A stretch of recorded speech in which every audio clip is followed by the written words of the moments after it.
Hello students. आज हम class 9 में प्रश्नावली 11.4 का 7वां सवाल कर रहे हैं। उस गोले का आयतन ज्ञात कीजिए जिसका पृष्ठीय क्षेत्रफल 154 सेंटीमीटर स्क्वायर है। तो यहाँ पर पृष्ठीय क्षेत्रफल दे रखा है और हमको आयतन ज्ञात करना है। तो पृष्ठीय क्षेत्रफल से आयतन ज्ञात करने के लिए पहले हम त्रिज्या का मान निकालेंगे। त्रिज्या के मान से हम आयतन ज्ञात करेंगे। तो बच्चों, यहाँ पर 7वें सवाल में गोले का पृष्ठीय क्षेत्रफल दे रखा है 154 सेंटीमीटर स्क्वायर और पृष्ठीय क्षेत्रफल का सूत्र होता है 4πr²। तो हम लिख देंगे 4πr² बराबर 154। यहाँ पर हमने पृष्ठीय क्षेत्रफल का सूत्र लिख दिया है। अब 4 का मान रख देंगे 22/7 गुणा r² बराबर 154 और r² का मान निकालेंगे तो हम लिखेंगे 154 गुणा 7/4 गुणा 22। ये 7 तो इधर गुणा हो जाएगा 154 में और 4 और 22 का भाग लग जाएगा। 22 से काट लेंगे, 22 से कम 22 और 22 7 154। तो r² बराबर आ जाएगा 7 गुणा 7 49 और नीचे बच गया 4। अब हम यहाँ पर स्क्वायर हटाएंगे r के ऊपर से, तो यहाँ वर्गमूल लगा देंगे 49/4 और 49 का वर्गमूल होता है 7 और 4 का वर्गमूल होता है 2। r का मान हो जाएगा 7/2 सेंटीमीटर। अब हमको यहाँ पर गोले का आयतन ज्ञात करना है, तो हम लिखेंगे गोले का आयतन और गोले का आयतन का सूत्र होता है 4/3 πr³। इसे मान रख देंगे तो 4/3 पाई का मान 22/7 और r की घात 3 है यहाँ पर, मतलब r के मान को 3 बार गुणा करके लिखना है। तो 7/2 गुणा 7/2 गुणा 7/2 काट लेंगे। 7 एकम 7 7 एकम 7 और 2 से काटेंगे 4 को तो 2 दूनी 4 और फिर 2 से काटेंगे 2 एकम 2, फिर 2 से इस 22 को काट देंगे 11 बार, तो हमारे पास बचेगा 11 गुणा 7 गुणा 7 और नीचे है 3। 11 गुणा 7 गुणा 7 करेंगे तो हमारे पास आएगा 539 और बटा 3 और 539 में हम 3 का भाग लगाएंगे तो उत्तर आएगा 179 सही 2/3।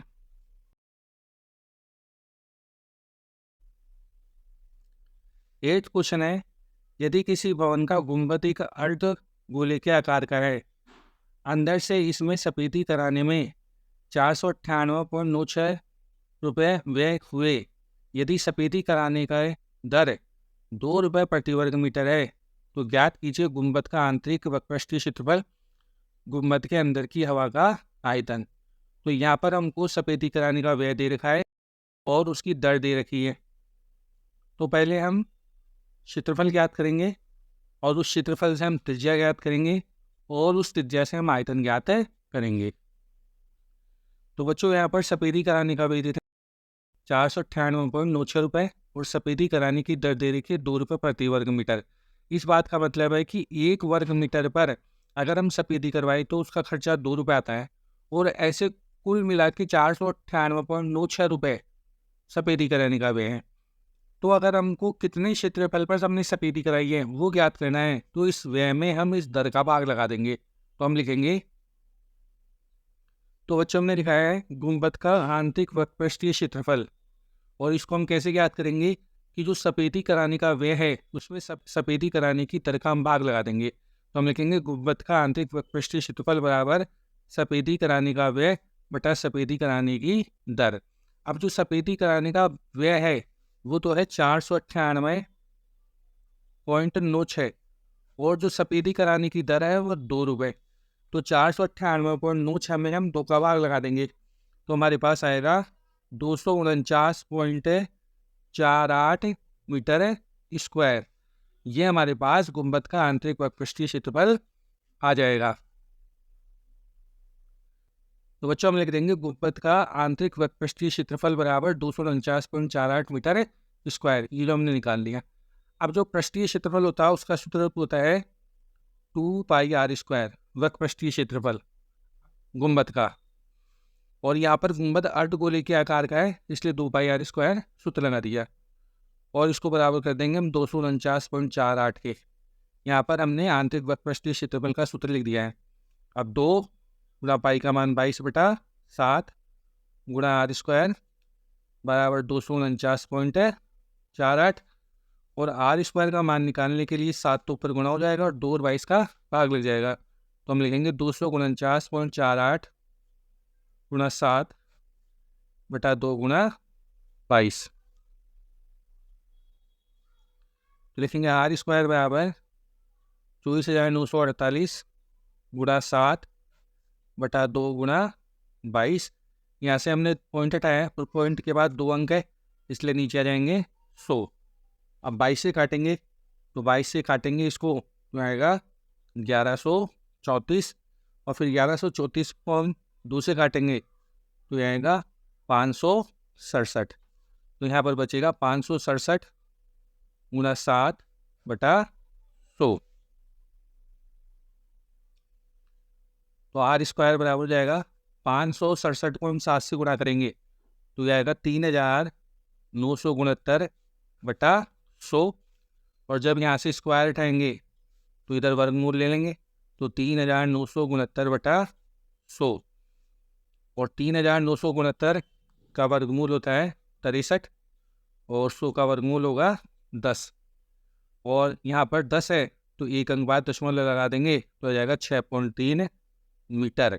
यह हमारे पास गुंबद की त्रिज्या आ जाएगी।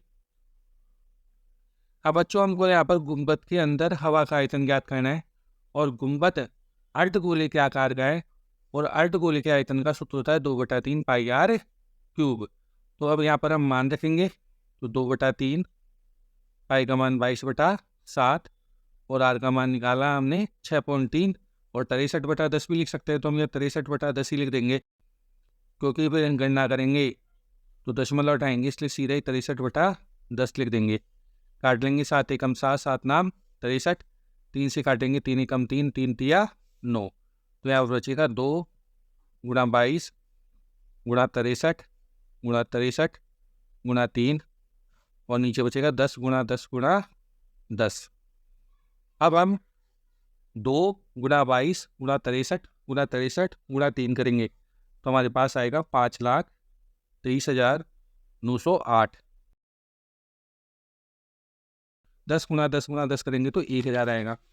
अब यहाँ पर हमारे पास नीचे 3 जीरो है तो 3 जीरो है तो 3 अंक बाद दशमलव लगाएंगे तो 1 2 3 यहाँ पर दशमलव लग जाएगा तो उत्तर आएगा 523.908 मीटर स्क्वायर।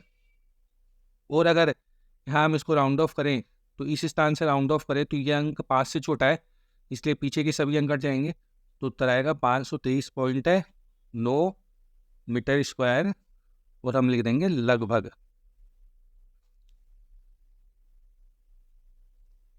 नाइन्थ क्वेश्चन है लोहे के 27 गोलों को पिघलाकर जिनमें से प्रत्येक की त्रिज्या आर है और पृष्ठीय क्षेत्रफल एस है एक बड़ा गोला बनाया जाता है जिसका पृष्ठीय क्षेत्रफल एस डैश है। ज्ञात कीजिए नए गोले की त्रिज्या आर डैश और एस डैश का अनुपात ज्ञात करना है। तो ये सवाल ऐसे है कि हमारे पास 27 गोले हैं और उन 27 गोलों को पिघलाकर एक बड़ा गोला बना दिया।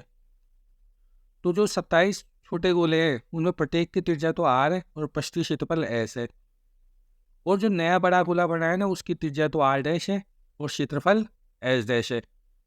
अब जब हम इन गोलों को पिघलाएंगे 27 गोलों को तो इन 27 गोलों का जितना आयतन होगा उतना ही आयतन बड़े गोले के आयतन के बराबर होगा। तो हम पहले 27 गोलों का आयतन निकालेंगे और उस आयतन को बड़े गोले के आयतन के बराबर कर देंगे। यहाँ पर एक छोटे गोले की त्रिज्या हमको दे रखी है आर और एक छोटे गोले का पृष्ठीय क्षेत्रफल दे रखा है एस। एक बड़े गोले की त्रिज्या दे रखी है आर डैश और बड़े गोले का पृष्ठीय क्षेत्रफल दे रखा है एच डैश। ऐसे 27 छोटे गोले हैं जिनमें प्रत्येक की त्रिज्या तो आर और पृष्ठीय क्षेत्रफल एस है। तो हमने यहाँ लिखा है छोटे गोले की त्रिज्या आर और छोटे गोले का पृष्ठीय क्षेत्रफल एस है और इन सबको पिघलाकर एक बड़ा गोला बनाया है। उस बड़े गोले की त्रिज्या तो है आर डैश और पृष्ठीय क्षेत्रफल है एच डैश। तो हमने लिखा है बड़े गोले की त्रिज्या बराबर आर डैश और बड़े गोले का पृष्ठीय क्षेत्रफल बराबर एच डैश। अब यहाँ पर हम एक छोटे गोले का आयतन निकालेंगे, तो हम लिखेंगे एक छोटे गोले का आयतन। तो गोले का आयतन होता है 4/3 पाई आर क्यूब। और ऐसे हमारे पास 27 छोटे गोले हैं, तो हम लिखेंगे 27 छोटे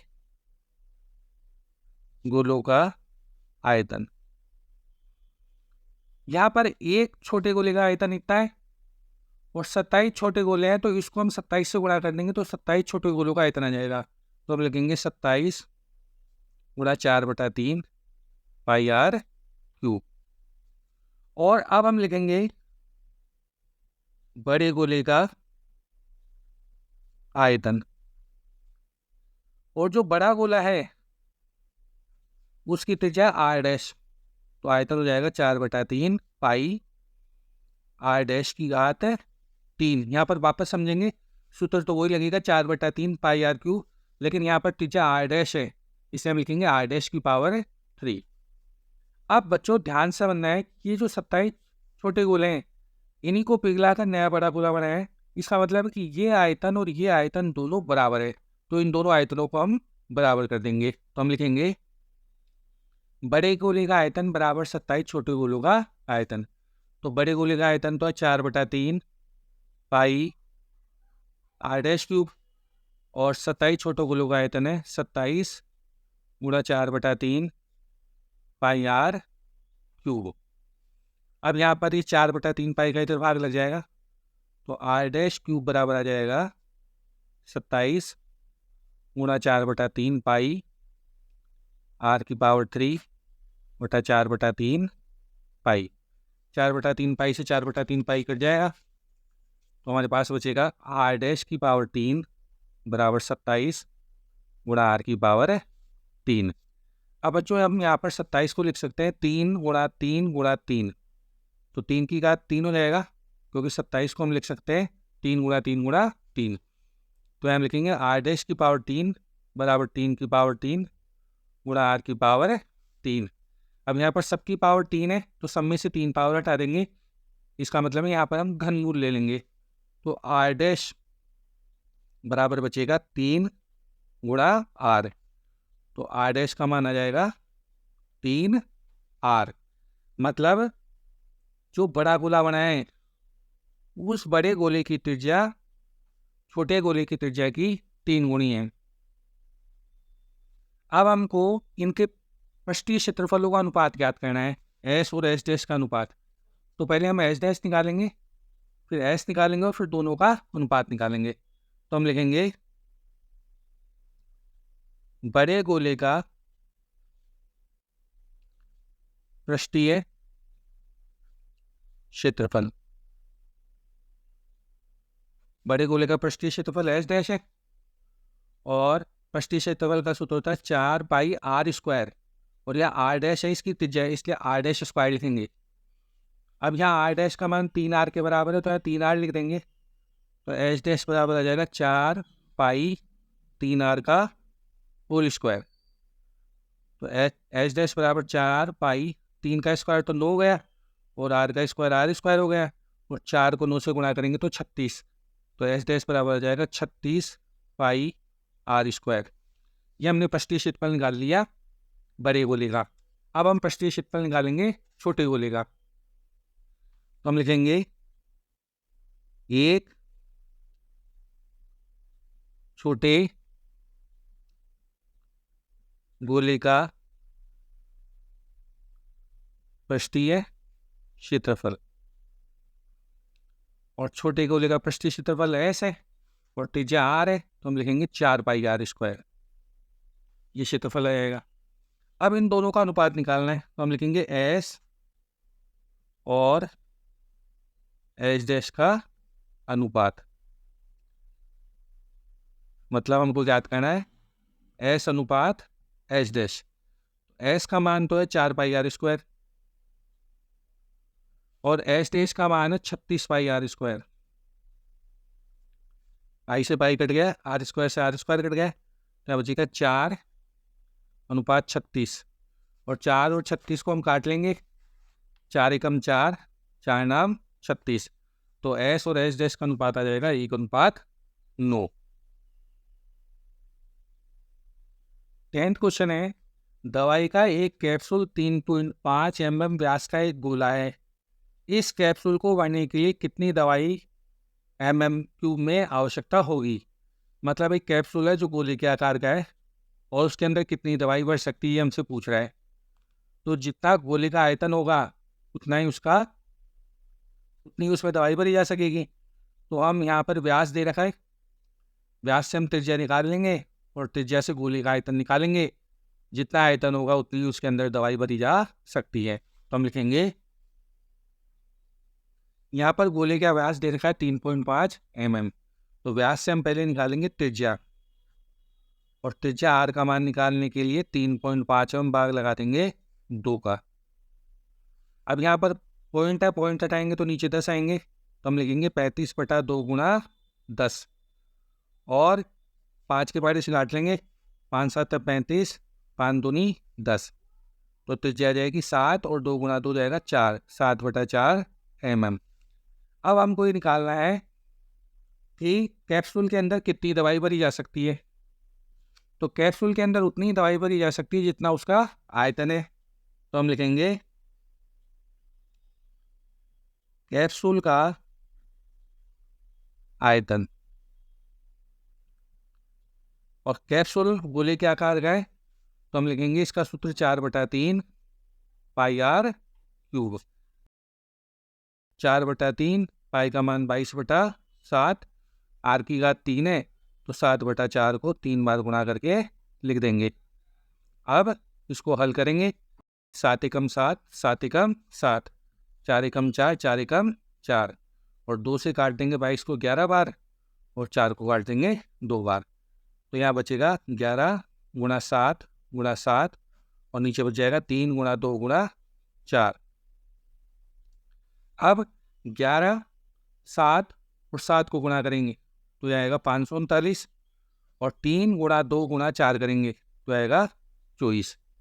अब 539 में 24 का भाग लाएंगे तो आएगा 22.458 mm³। अब यहाँ पर हम इसको राउंड ऑफ करें तो उत्तर आएगा 22.46 mm³।